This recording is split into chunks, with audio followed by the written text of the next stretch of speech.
I never imagined that settling into a cozy suburban life in Maplewood Meadows would turn into a nightmare involving a loaded gun aimed at my wife's chest. But there we were, right at our front door, when a dark blue pickup truck slammed on the brakes, its high beams piercing the dusk like spotlights.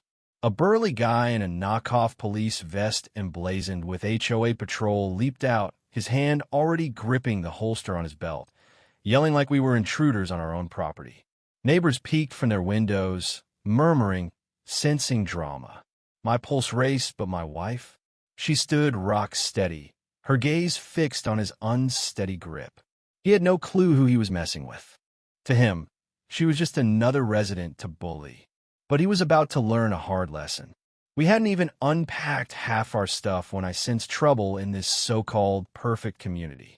Instead of friendly waves or a pie from next door, our greeting was that truck creeping up, gravel crunching under its tires. Maplewood Patrol was stenciled on the side in aggressive letters. This wasn't some casual neighborhood watch with flashlights. These folks were decked out like wannabe SWAT, complete with utility belts and stern faces. The window rolled down, revealing a guy with a buzz cut and aviators, even as the sun dipped low. His jaw was set like he'd chugged too much energy drink. "You can't leave that van there," he snapped, pointing at our rental truck parked neatly by the curb. I blinked. "We're moving and it's gone soon." He hopped out with a dramatic stomp, straightening his vest and clutching a notepad. "Obstructing access. Fire trucks can't pass." The road was wide as a highway, with zero traffic except a jogger far off. I chuckled nervously, expecting a joke, but my wife crossed her arms, her eyes narrowing like she was dissecting him. "Sir, we'll wrap up shortly," she said coolly. He smirked, scribbling wildly. "Rules are absolute. No exceptions." My temper flared. "We just arrived, cut us some slack." He tore off the ticket. $200 for improper vehicle placement. I realized then this HOA wasn't a club. It was a dictatorship. The truck lingered, another patrol guy inside, drumming his fingers eagerly. Neighbors watched from afar, some pitying, others amused, a few relieved it wasn't them. My wife studied the scene, noting his posture, his twitchy hand. "First of many if you don't adapt," he warned, driving off slowly. That night, the truck circled back, beams sweeping our windows. I spied the buzz-cut guy, noting something under the dashboard glow. This wasn't welcoming, it was surveillance. The next morning, a crisp knock interrupted my coffee. I opened to a woman in her 50s, sharp navy suit, polished nails, fake smile. "Hello, I'm Linda Hargrove, HOA chair of Maplewood Meadows. Welcome." Her handshake was icy.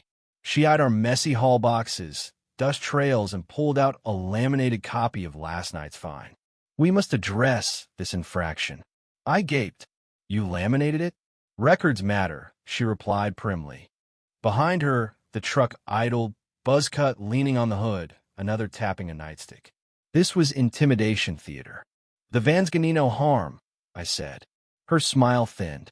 One slip, and chaos ensues. Overgrown yards, trash out, values tank. "You want that?" I snapped. "It's a curb, not Armageddon." My wife descended the stairs. "Issue." Linda shoved the paper. "Rules bind all." My wife took it, folded it neatly. "We'll review. Goodbye." Linda flushed. "No review, pay or else." The engine revved. My wife met her stare. "You may leave." Linda hesitated, then stormed off. Inside, I asked, "Why no fight?" She shrugged. "Fighting empowers them. Let them overplay."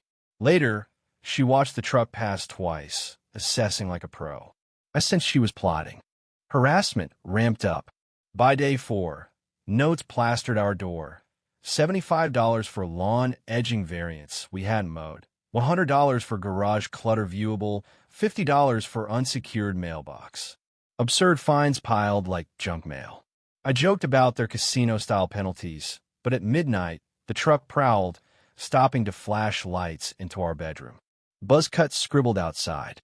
My wife drew curtains calmly. I seethed, imagining headlines. Neighbors dodged my vents, Stay low and poke the bear. It felt like a police state. My wife unpacked serenely, but her eyes tracked patrols, sharply not scared, calculating. One night, after more beams, I exploded. Call cops. They dismiss it as civil. Wait, they'll escalate, and we'll strike. Her tone chilled me. She was chess mastering while they played tic-tac-toe. Saturday, the truck arrived with amber flashers, 3 patrols marching up. Inspection. They cited our porch flag. Unsanctioned decor harms uniformity. $150. I barked, it's the American flag. Stone faces. My wife emerged. Noted. Depart. Her command tone made them pause, then retreat. Ow, I asked. Tone conveys power. The embossed letter summoned us to the HOA home meeting or face fines. The room was sterile, folding chairs filled with tense residents clutching rulebooks. Linda at the podium, flanked by patrols. Order. We tackled defiance from newcomers. Eyes on us. Mr. and Mrs. Reynolds, rise. We stood. She listed charges: parking, lighting, lawn, flag, and boxes. Deny. I fumed, but my wife stepped up. Not charges, capricious gripes. Gasps. Linda. Rules ensure equity. Wife. Equity sans logic is oppression, and oppression unfit for homes. Silence. Linda. No debate. Probation. One more leans. A guard jabbed. Watch your mouth. Tension spiked. Murmurs of too much. Linda adjourned. Guards looming. We left unfazed. Outside, I said, target acquired. She could watch their move. It seemed peaceful the next dawn. My wife gardened by the fence. I sipped inside. Then the truck screeched up. Buzzcut and note-taker advanced, hand on gun. Violation, unpermitted shrubs. I rushed out. Shrubs? Buzzcut drew his pistol, aiming at her. Hands up, step back. Mug shattered, time froze. Neighbors emerged, filming. She rose slowly, unflinching. Insane, I yelled. Note-taker blocked me. Her voice cut, lower it no. He shook. Enforcing. Linda arrived, raging. Do it. Wife, call him off. Linda, I command here. The crowd buzzed. Overboard. Wife, you've crossed. She smiled calmly. 5 seconds or regret. He wavered. She pulled a wallet badge flashing. Secret Service. Stand down. Gasps. He dropped the gun, knees buckling. Note-taker fled. Linda blanched. Bluff. Neighbors cheered. Wife, I've faced worse. This. Amateur. Sirens wailed. Cops arrived, guns out. Wife flashed badge. Federal agent situation contained. Sergeant verified, cuff patrols. Assault on Fed. Neighbors vented abuses. Fines for holidays. Threats during emergencies. Wife. This HOA's unlicensed thugs terrorized youth. That's a crime. Guards blamed Linda. She ordered force. Outrage swelled. Cops grilled her. She crumbled. The crowd shifted to support. As cruisers left, I gaped. Secret Service? She handled tougher. Block erupted in relief. A week later, media swarmed viral video. HOA gun on Gardner fed, wife disarms. Linda's press flop amid chants. Lawsuit hit. Harassment, fraud. Allies ditched. Audits revealed embezzlement. The board ousted her. She fled town, disgraced. Maplewood transformed Medno patrols. Kids played free. Barbecues bloomed. Neighbors toasted us. On our porch, I sighed. Over shrubs wild. She, power play. Fear crumbles to resolve. Community thrived. Gardens, parties. Rumors. Linda tried elsewhere. Failed via video. But irrelevant would freed them. This ordeal showed bullies thrive on silence. One stand shatters it. Not with fury, but poise. My wife didn't rage. She revealed their farce. And the neighborhood awoke.